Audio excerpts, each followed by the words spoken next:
The unexpected encounter, the crimson sands of Kepler 442b, stretched endlessly under twin suns, their harsh light casting long shadows across the abandoned mining facility.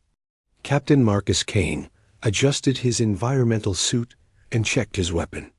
One last time. 3 months of brutal warfare had led to this moment, a final confrontation with the Vorthic Empire that would determine humanity's fate among the stars behind him. The remnants of the Third Colonial Fleet lay scattered across the planet's surface, their hulls twisted and broken like discarded toys. The Vorthic had superior numbers, advanced technology, and centuries of conquest experience. What they didn't have was human stubbornness. Marcus stepped into the designated meeting zone, a circular platform carved from the planet's native crystal formations. The structure hummed with alien energy, its surface reflecting the dancing lights of both suns. According to intercepted communications, the Vorthac commander wanted to discuss surrender terms. Marcus had other plans. The air shimmered, and she appeared. General Zinara Keth materialized from her cloaking field, standing nearly 8 feet tall, with sleek obsidian skin that seemed to absorb light. Her forearms were positioned in what Marcus recognized as a defensive stance, each ending in razor-sharp claws that could tear through steel. Bioluminescent patterns pulsed along her elongated skull, indicating her elevated emotional state. Human, she spoke through her translation device, her voice carrying the authority of someone who had conquered a dozen worlds. I am General Zinara Keth of the Vorthic Hegemony. You will surrender your remaining forces immediately, or we will glass this entire planet. Marcus removed his helmet, letting the filtered air of the dome wash over his face. His brown hair was matted with sweat, and his green eyes showed the exhaustion of months in combat. But when he smiled, something unexpected happened. Zinara's bioluminescent patterns flickered. General Keth, he said, his voice carrying across the crystal chamber with surprising warmth. I've heard about your tactical brilliance across 17 systems. The siege of Altair Prime was particularly impressive, cutting off supply lines while maintaining orbital superiority. Textbook warfare. Zinara's 4 eyes narrowed simultaneously. You mock me with false praise before your defeat? Not at all, Marcus replied, taking a step closer. I'm genuinely impressed. Your coordination of the fleet movements around Proxima showed real artistry. Most commanders would have simply bombarded the surface, but you understood the value of the orbital shipyards. The Vorthic general's patterns shifted from aggressive red to confused amber. In 3 centuries of conquest, no enemy commander had ever complimented her tactics during surrender negotiations. Her secondary arms lowered slightly. Your species fights without honor, she said, though her tone had lost some of its edge. You use deception and trickery instead of direct confrontation. Marcus laughed, the sound echoing strangely in the alien architecture.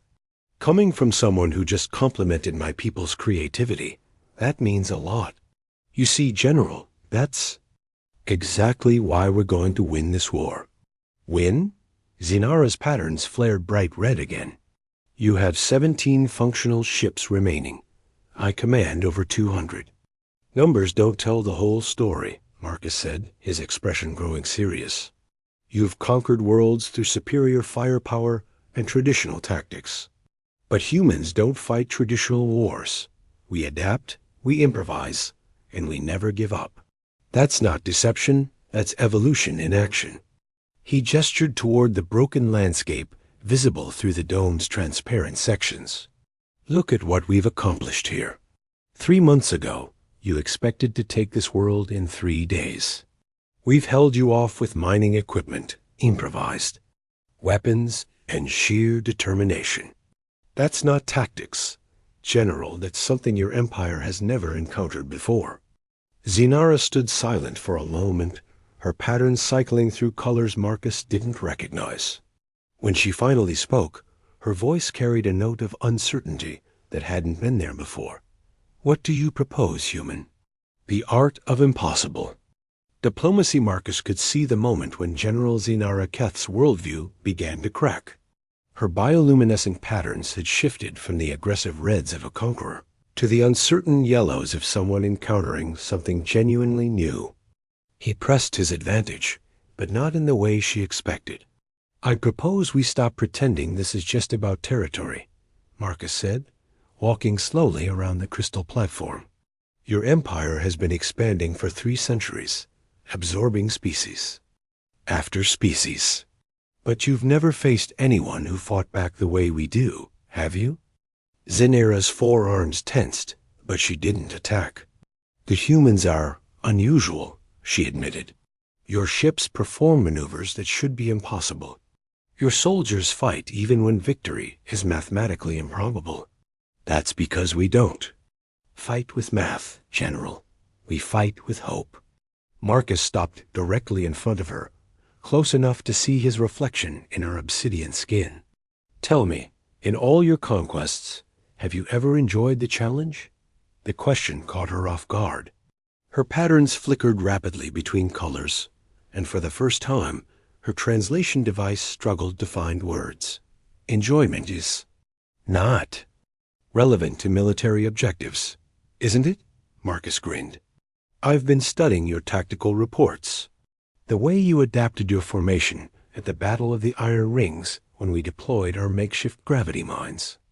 The counter-maneuver you used when we turned that asteroid field into a weapons platform. You weren't just winning. You were having fun." Zinara's secondary arms began to relax, a gesture Marcus had learned indicated deep thought among her species. "The human military mind is stimulating," she conceded. "Your Lieutenant Torres created 17 impossible escape routes from what should have been a perfect encirclement. It required genuine creativity to anticipate her moves." "Exactly."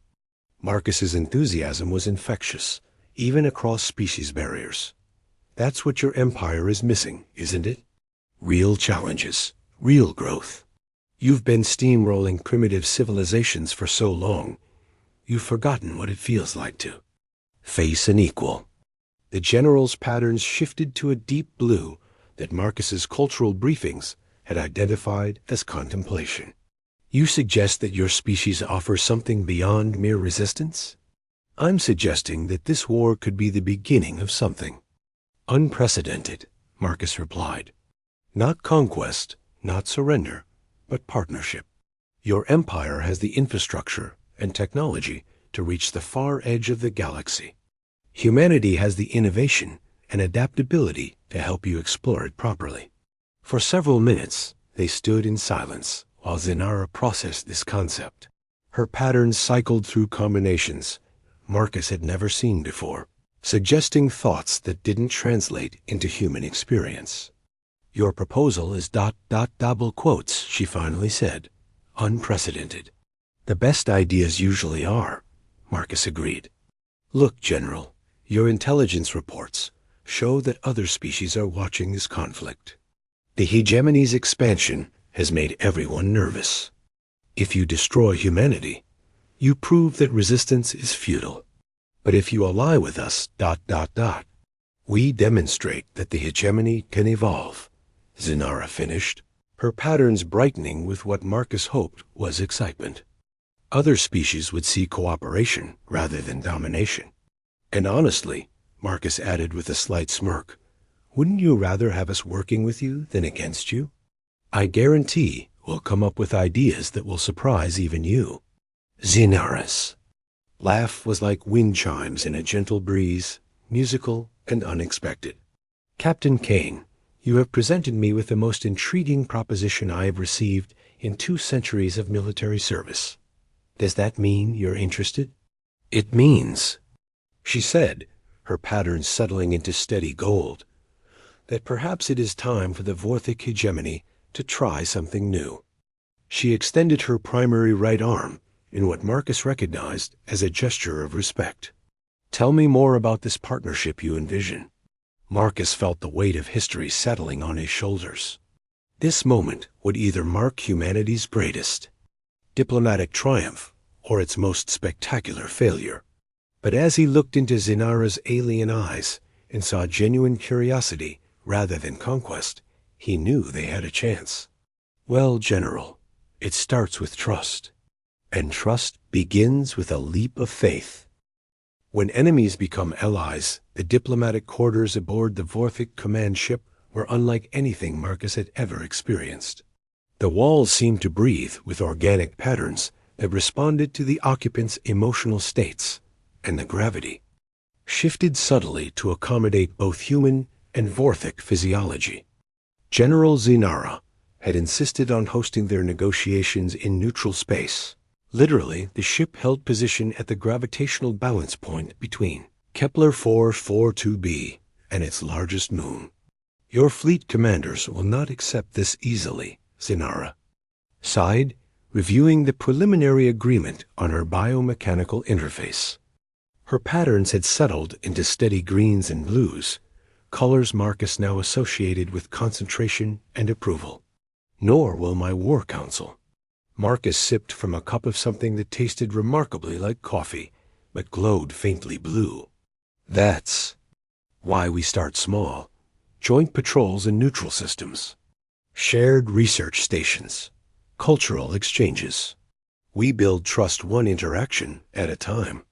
You speak of trust, yet your Lieutenant Commander Brooks has been recording this entire conversation.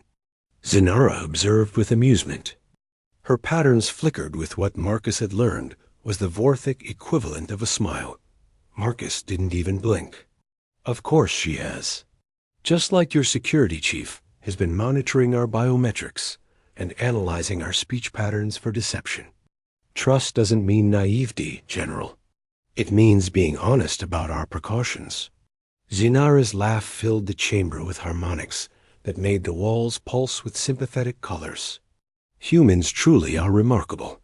You acknowledge surveillance while building friendship. My people would consider this paradoxical. Maybe that's why this partnership will work, Marcus suggested. We cover each other's blind spots. Your people think in terms of hierarchy and order. Humans specialize in creative chaos. Together, we might actually figure out how to govern a galaxy without destroying it. The conversation was interrupted by an urgent chime from Zinara's communication system. Her aide, a younger Vorthic with silver patterns across his skull, appeared in the holographic display. His colors were flashing rapid reds and orange as alarm signals. General, priority message from the outer sensors. 3 unidentified vessels have dropped out of quantum fold at the system's edge. Their configuration doesn't match any known species in our databases. Zinara's patterns immediately shifted to military alertness, bright reds and yellows that made the room's walls respond with harsh lighting. Show me. The hologram expanded, revealing 3 sleek ships that seemed to bend light around their hulls. They moved with an unsettling organic fluidity, more like swimming creatures than mechanical vessels. Marcus studied the display with growing unease.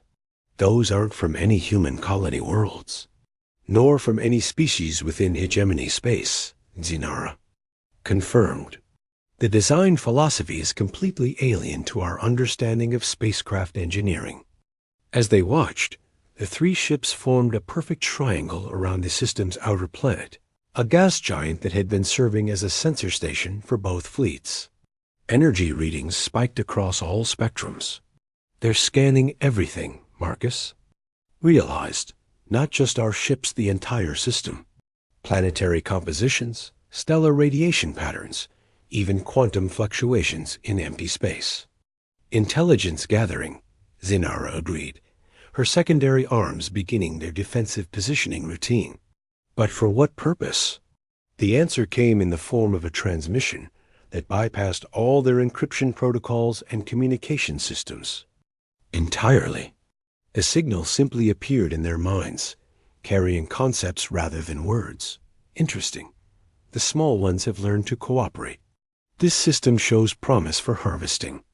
Mark it for the 3rd expansion wave. The voice, if it could be called that, carried implications of vast age and casual indifference to all life in the galaxy. Both Marcus and Zinara felt the same chill of recognition. They were being evaluated by something that regarded entire civilizations as resources to be managed. "General," Marcus said quietly, "I think our first joint mission just found us." Zinara's patterns had shifted to colors Marcus had never seen before, deep purples and blacks that seemed to absorb light from the room. "The Harbingers," she whispered. "Ancient legends speak of them. We thought they were myths. What do the legends say?" "That they return every 1,000 years to harvest worlds that have reached sufficient development. They take everything resources, technology, entire populations." Her voice carried centuries of racial memory. "The last visitation occurred before the hegemony's founding. It nearly drove our people extinct." Marcus felt the weight of cosmic irony settling on his shoulders. Humanity and the Vorthic hegemony had been on the verge of mutual destruction, only to discover that something far worse was preparing to destroy them both. "So much for our trust-building exercises," he muttered, then straightened with sudden determination. "All right, General. Looks like we get to test this partnership under fire. What do you know about fighting gods?" Zinara's patterns began cycling through rapid, complex combinations that the rune's walls couldn't quite match. "I know that legends also say they can be defeated, but only through perfect cooperation between species who were once enemies. Then, it's a good thing we've had practice with impossible situations."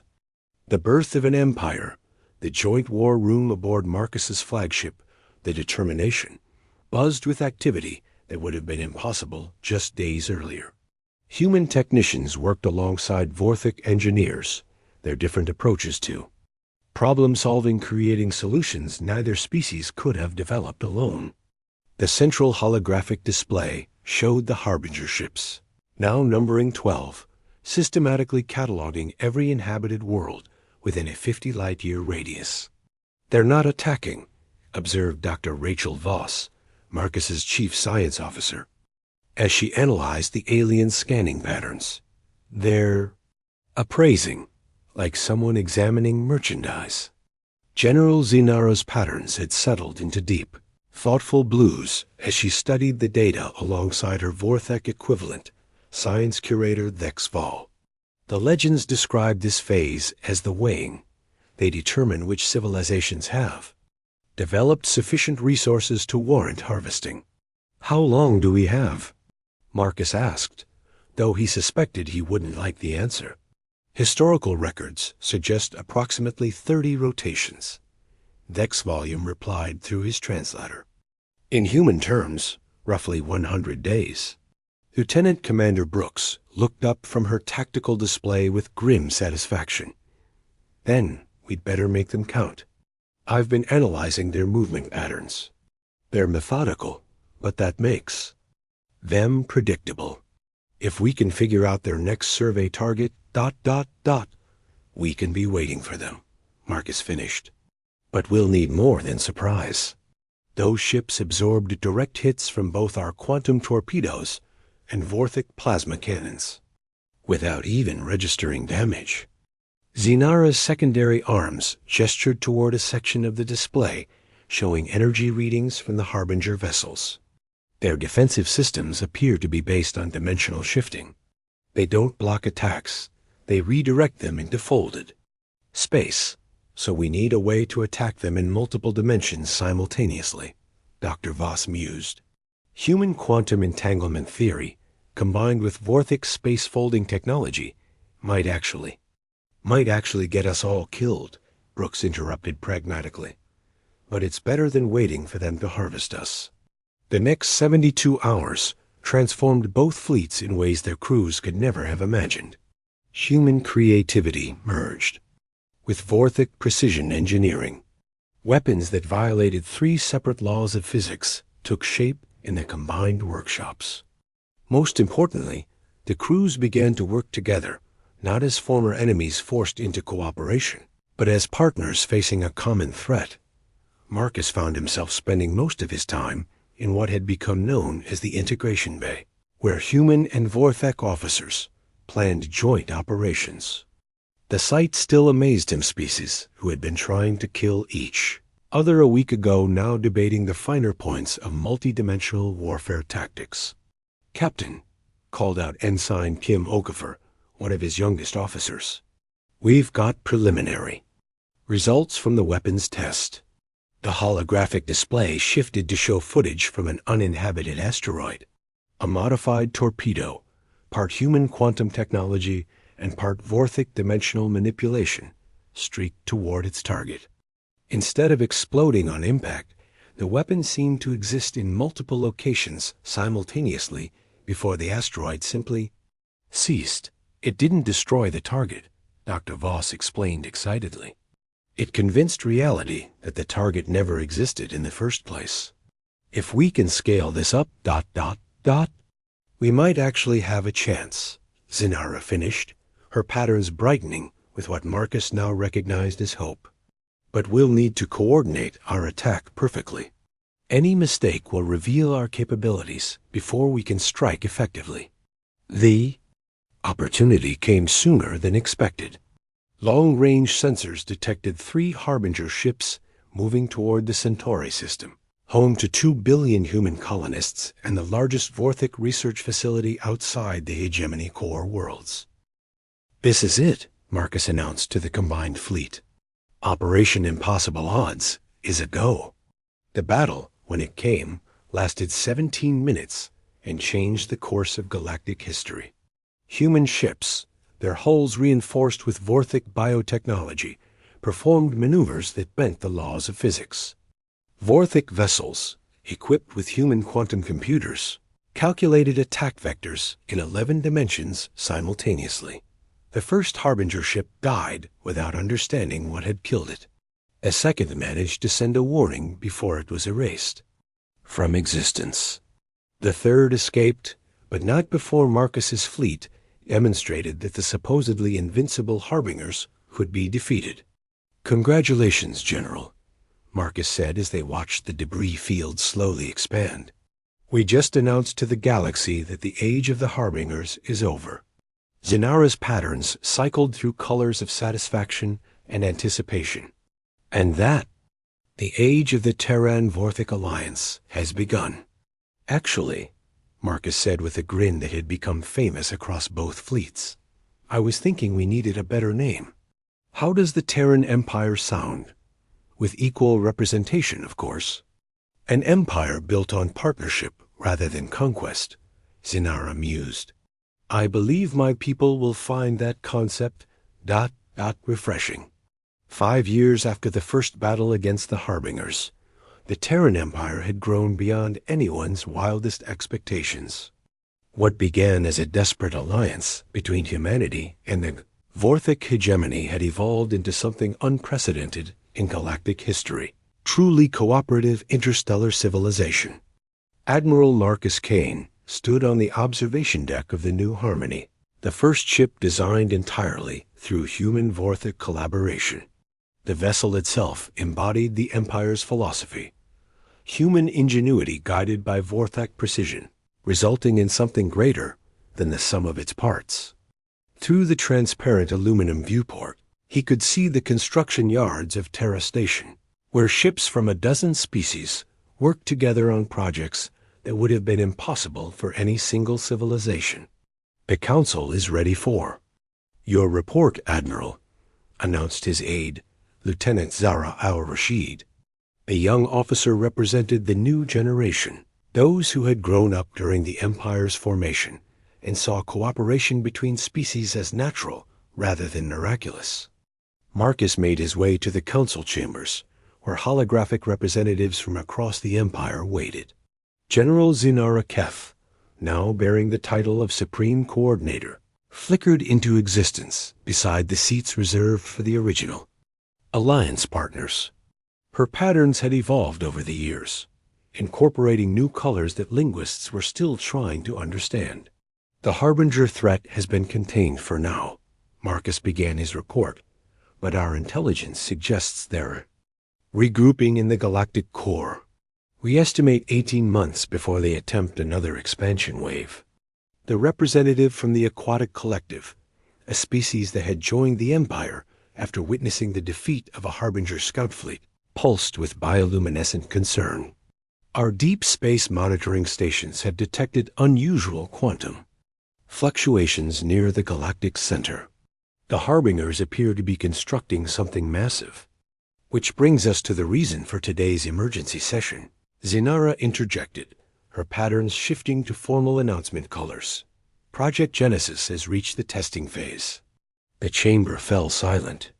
Project Genesis represented the Empire's most ambitious undertaking, an attempt to create a weapon capable of ending the Harbinger threat permanently. It required resources from every member species and pushed their combined scientific knowledge to its absolute limits. Dr. Rachel Voss, now the Empire's chief science coordinator, activated the holographic display. We've successfully tested the quantum cascade generator at 1% power. The results exceeded our most optimistic projections. The display showed footage from a remote test site where a small moon had been used as a target. The weapon didn't destroy the moon in any conventional sense. It simply convinced the fundamental forces of the universe that the moon had never existed, while leaving the surrounding space completely undisturbed.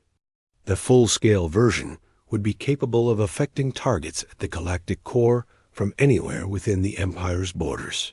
Dr. Voss continued, "But there's a catch." Marcus sighed. "There was always a catch. What do we need?"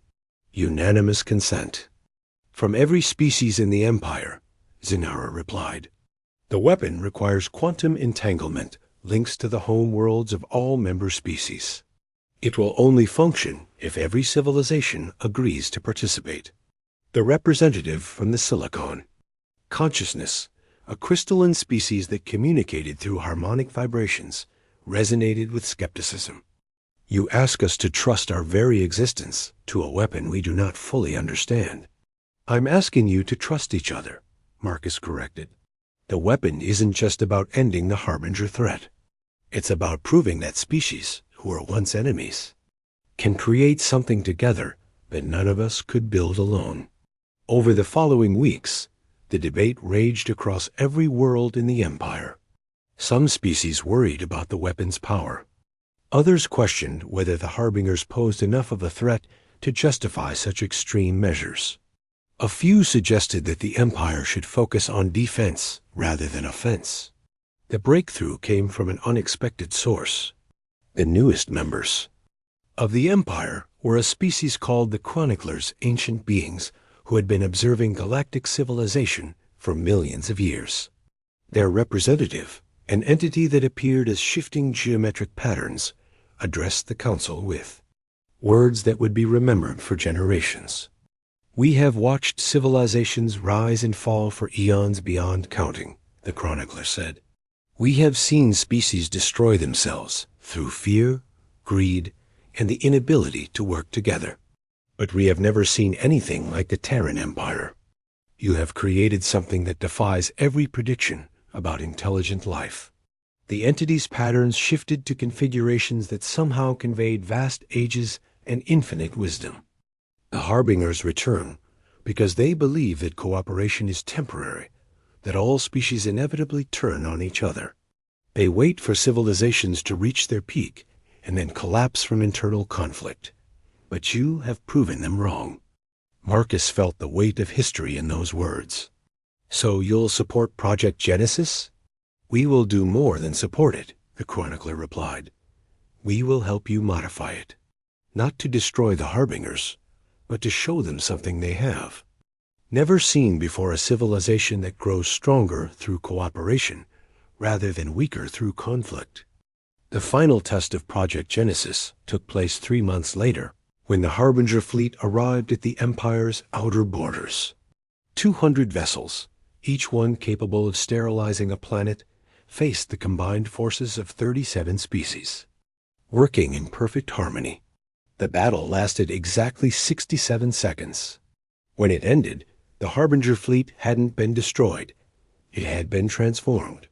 The quantum cascade had rewritten their basic programming, changing them from harvesters into protectors.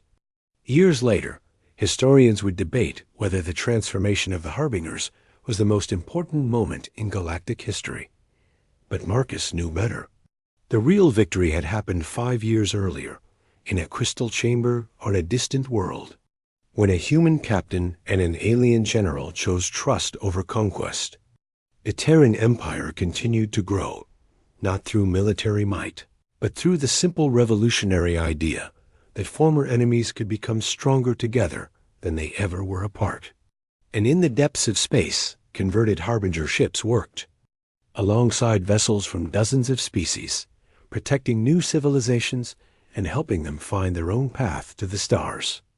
Marcus often returned to that crystal chamber on Kepler 442b, now preserved as a monument to the power of impossible diplomacy. The inscription, written in 37 languages, read simply, "Here, enemies became allies, and the galaxy learned to hope."